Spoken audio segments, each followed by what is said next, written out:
Welcome to the Frederiq Effect. I'm the host, Arsenio Jr. This podcast is about perception and reality. August is National Black Business Month, so this season we are discussing this glorious holiday. This episode is entitled National Black Business Month in Action, where I discuss the importance of black business, entrepreneurial trends, and the legacy of Black Wall Street with my guest co-host, Alonzo. You may want to listen until the end because we have some special guests drop in and share insight on the importance of National Black Business Month. Thanks for listening.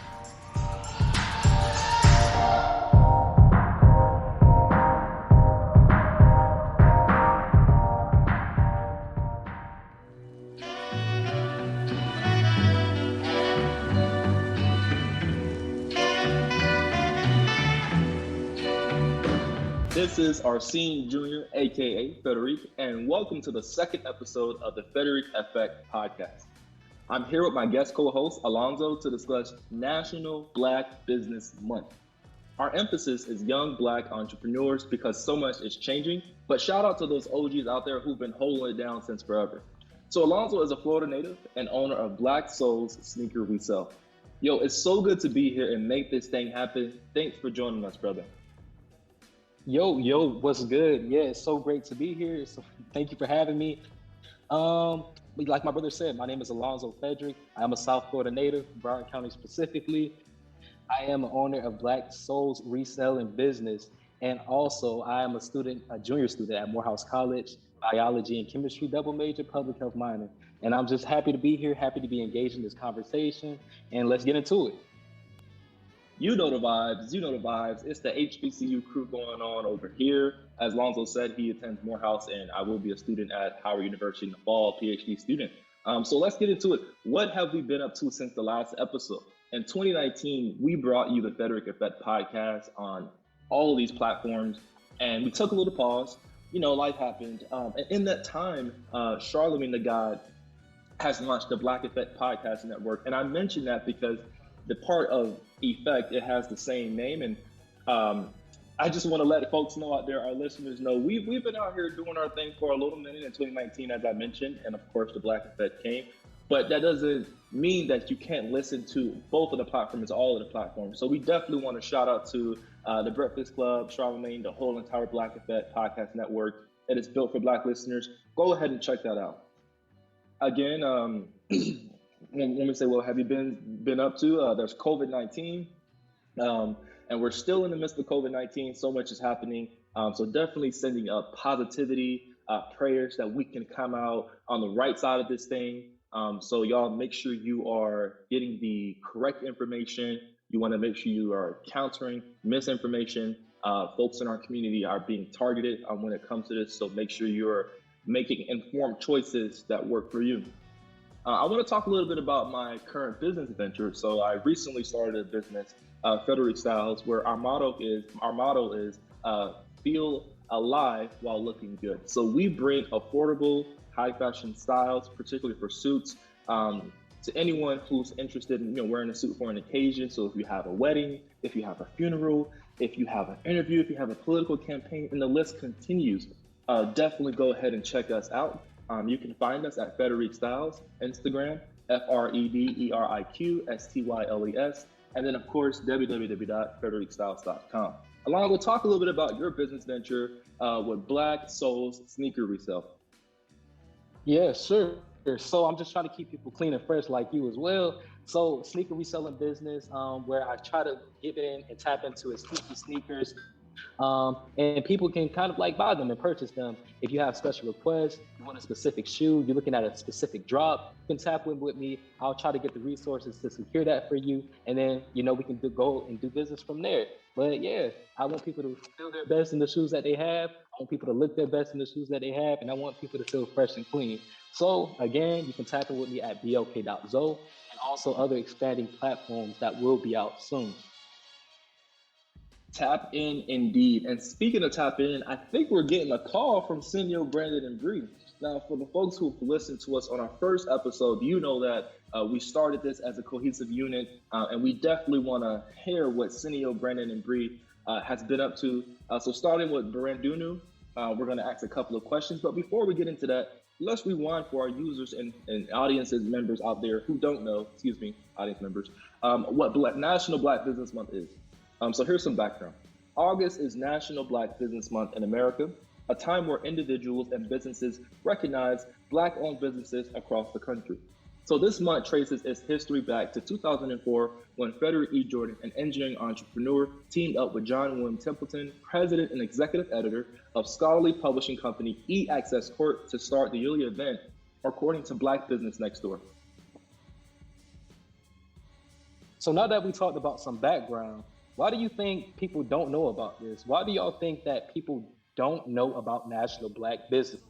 Hey everyone, how's it going? It's Breanna. Beautiful time to be back on the Frederiq podcast with the fam again. Thanks for having me. Well, I would say the reason why the people don't know about Black Business Month, it really comes down to the concept of propaganda and how the media controls the worldview and viewpoints of the things around them are people inside of their communities. So we all have to come together as a collective and learn about these things. It's our history. Hey everyone, how's it going? It's Breanna. It's good to be on the Frederiq Effect podcast again. Thanks for having me. I feel as if a lot of our peers don't know about Black Business Month because it's not advertised enough. You don't see it a lot on social media. I haven't seen it that much on social media at all. Besides when my brother Arsene posted it, really it's not. I never really see it that much. That's why I feel it's not advertised.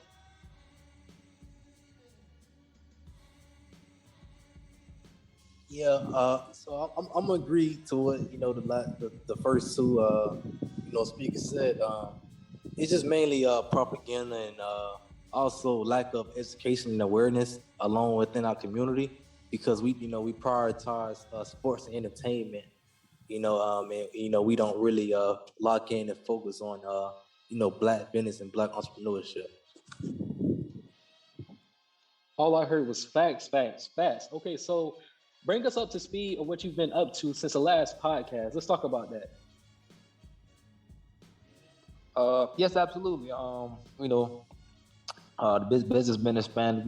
Just me getting out, networking, and organizing with like-minded individuals who in the same field as me. Different things like that. So it's been good. Just running the business right. Because you yourself are your own brand. So it's really all about professionalism. And just staying busy. Mainly what I've been locked in here on is just really focusing, becoming a better individual besides business. And when it comes to business, is just locking in and just bringing the most value as I can to my clients, and just building my arsenal as far as people in my space that do. I do the same. That's in the same industry that do different things. If that makes sense.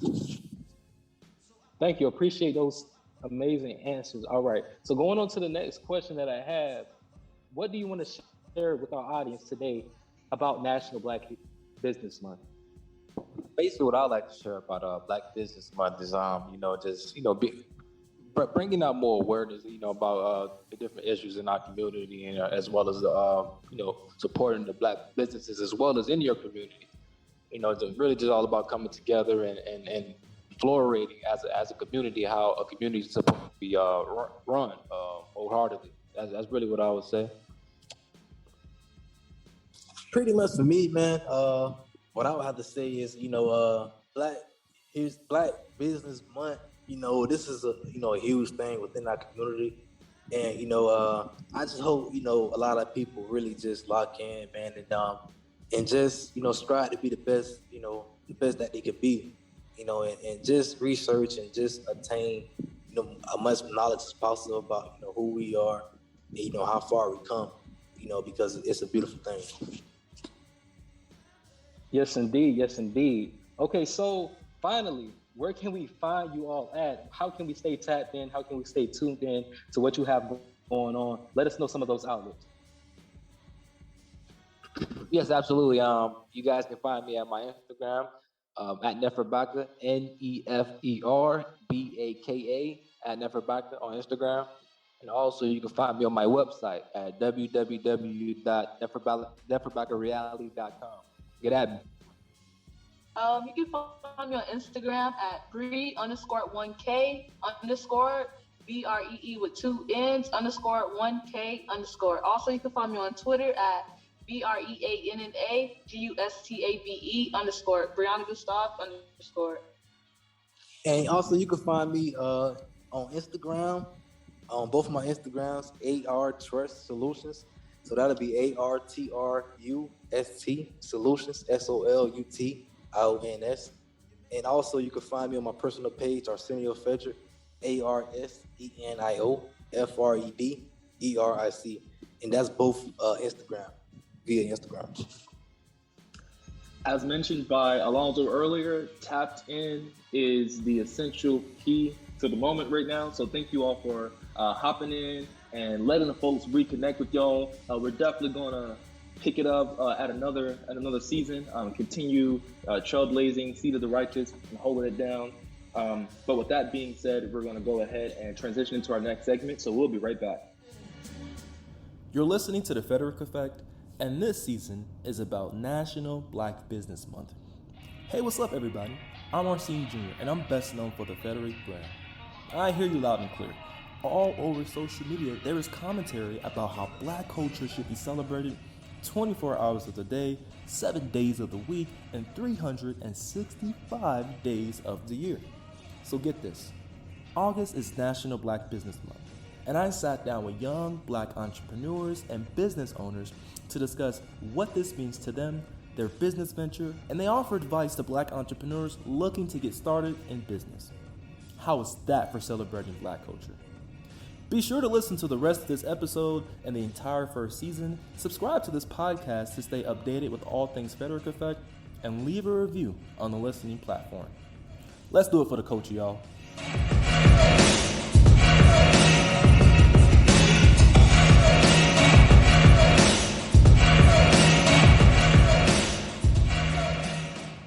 And we're back. It is always good to hear from family and connect with everyone. It would be a missed opportunity if we did not talk about how the legacy of Black Wall Street influences this conversation of National Black Business Month. Yo, Alonzo, tell the people a little bit about Black Wall Street. Yeah, sure. According to the following sources, Britannica and One United. So Black Wall Street, I think, is a special place in American history, and I think it served as a platform that paved the way for Black communities and businesses to thrive. Not too long ago, Black men and women were not even allowed to own property. They faced violence and freedom restrictions, such as being stripped of the right to vote, endured other forms of racial segregation, and even race-based legislation. Even despite all of this, a sense of community and faith bloomed amongst Black neighborhoods, where isolation and segregation was the social norm. Black people gave each other a place for community, safety, and economic support. A perfect example of this, Black Wall Street, located in GreenWood neighborhood of Tulsa, Oklahoma. Black Wall Street was a thriving community in GreenWood in the early 1900s. This was a community that had bustling Black businesses, theaters, schools, social health, and a strong distribution of wealth among its middle and upper class. Reports even estimate that this community had more than 10,000 African-American residents, and they were all in a thriving condition. Black Wall Street, I think, was the epitome of self-sustainability, community strength. Black people were able to support each other. They were able and allowed easier access for resources, savings, housing, jobs, education, and overall social health. In spite of all of this, racial tensions grew as a result of an accusation that was based off of the premise of sexual assault. So this accusation ignited a match that smothered hatred and resentment from the thriving Black Wall Street community. The accusation inspired a lynch mob, which included nearly 2,000 KKK members who wanted to get quote unquote justice. Everything came crashing down on Black Wall Street in May 31st, 1921. It was just 16 hours where police had arrested over 60% of the Black residents living in Black Wall Street. Mobs burned down Black businesses, homes, and they murdered hundreds of Black citizens. When Black men joined forces to protect their homes, they were ultimately driven out of their community to fight for their lives. By today's estimate, the dreadful and murderous 16 hours caused more than $30 million in damage. The residents of Black Wall Street were blamed for the death, the destruction, and the government made it nearly impossible to be able to rebuild and sustain something like Black Wall Street. But I think that a new Black Wall Street could be formed if we start working together. Working together is right. And as I'm thinking about this background that you provided, Alonzo, I want to provide a disclaimer. On the Frederiq Styles podcast, we don't talk about or to Black people, we talk with them. So we want to pay homage to the community of the GreenWood district in Tulsa, Oklahoma.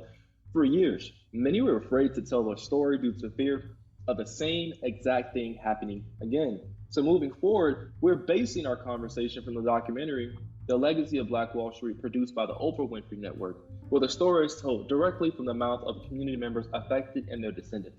So this segment is a conversation started by the community members, and we want to center their voices as more become aware. And I think about just some takeaways and some thoughts from the documentary itself and the relevance of this to National Black History Month. And I'll start with my experience as an undergraduate student at Florida State. What I remember is just seeing and witnessing, and I'm still connected to those folks today, is for folks who are on the creative side of photography. During graduation, there's so many photographers and so many skilled and talented individuals who have those unique and innate abilities to go ahead and take those photos and edit it for folks so they can commemorate this accomplishment in their lives. Many of the students are first generation, at least the folks that I consistently communicated with. But then there's also individuals like myself who want to do a blog, a podcast, and a blog. And you have creatives who are really good on Adobe InDesign, Adobe Pro, editing videos, editing logos, all of those things. I remember one point I had a lot of different hairstyles that I wanted to kind of try out. So I did the bald haircut for a while. I did the comb twist, and when I did that, there was a Black female who, a Black woman, a Black girl, who went ahead and kind of got me right and got me together. And so when I think about the innovation and creativity in that particular aspect, I think it's really important to acknowledge that and bring that to light in this conversation about National Black Business Month, young Black entrepreneurs, and how time and time again we're consistently influenced by the story of Black Wall Street, even though not a lot of people across the United States know about it. Alonzo, what has it been like for you? Yes.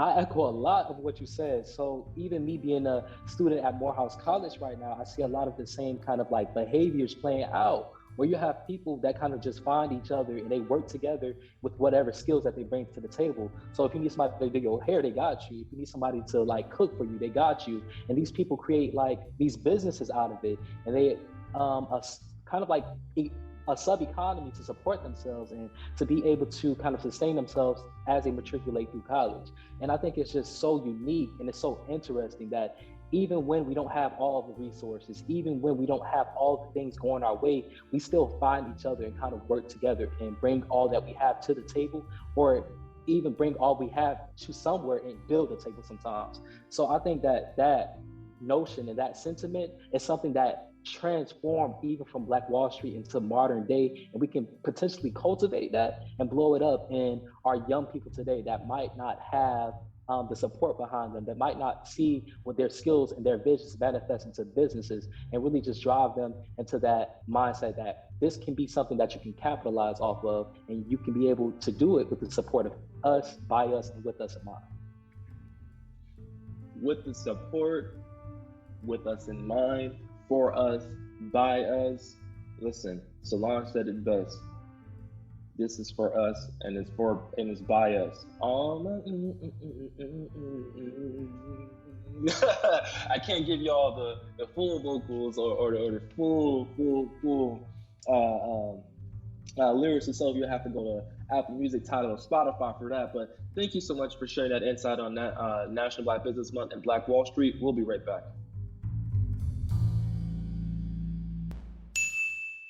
All right, y'all. Time to talk about something important. Have you ever considered using a fashion consultant for your events and occasions? So when I first started wearing suits, I had a lot of questions. How do I make sure my attire is appropriate for the event? Where do I go to find something affordable yet high quality, and more? Well, the answer to every one of these questions is simple. Frederiq Styles. I'm Arsene Jr., owner and founder of Frederiq Styles. Frederiq Styles is a fashion consulting agency specifically for suits. We work with clients to provide a fashion-forward experience tailored to their desires for the following occasions: weddings, funerals, fundraisers, work and professional conferences, media campaigns, political campaigns, traveling occasions, and more.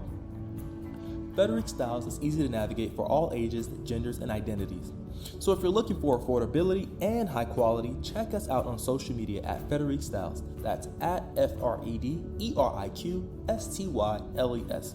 Or head over to our website at www.frederiqstyles.com. That's www.FREDERIQSTYLES.com. Can't wait to work with you. I'm excited. And we're back. You're listening to the Frederiq podcast with host Frederiq and guest co-host Alonzo.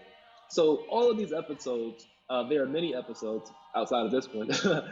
we did go a little long, but it's important to contextualize, right, what we're going to be talking about, right? So again, there are going to be many episodes, which means that they'll last for no more than 30 minutes. We understand that, our listeners across the U.S. Have so many things going on, so many things to do. So we wanted to bring you something that is intentional, impactful, meaningful, but also concise. And yeah, you all can tap into the full length of these episodes on the following platforms: Anchor, Beaker, Google Podcasts, Apple Podcasts, Pocket Casts, Radio Public, Spotify, and Stitcher. So make sure y'all tap in. Tap in is right. Thanks for joining us, Alonzo. We got a jam-packed week, and we're going to put on for the culture. We're going to represent. So tell us, where can people find you, and do you have any final remarks for our audience? Yeah. You already know the vibes. Thank you for having me. So people can find me or get at me at blk.zoe, Z-O-E, on Twitter or on Instagram. And on Twitter, you can get at me at ZOE is black, BLABCK, a little alternate spelling for the black part. But yeah, thank you again for having me. And make sure y'all tap into this series. Tap in is right. So tune into our next episode with educator and entrepreneur Raquel, where we talk about her business venture, Raise the Bar Investments. Until next time, thanks for tuning in, everyone.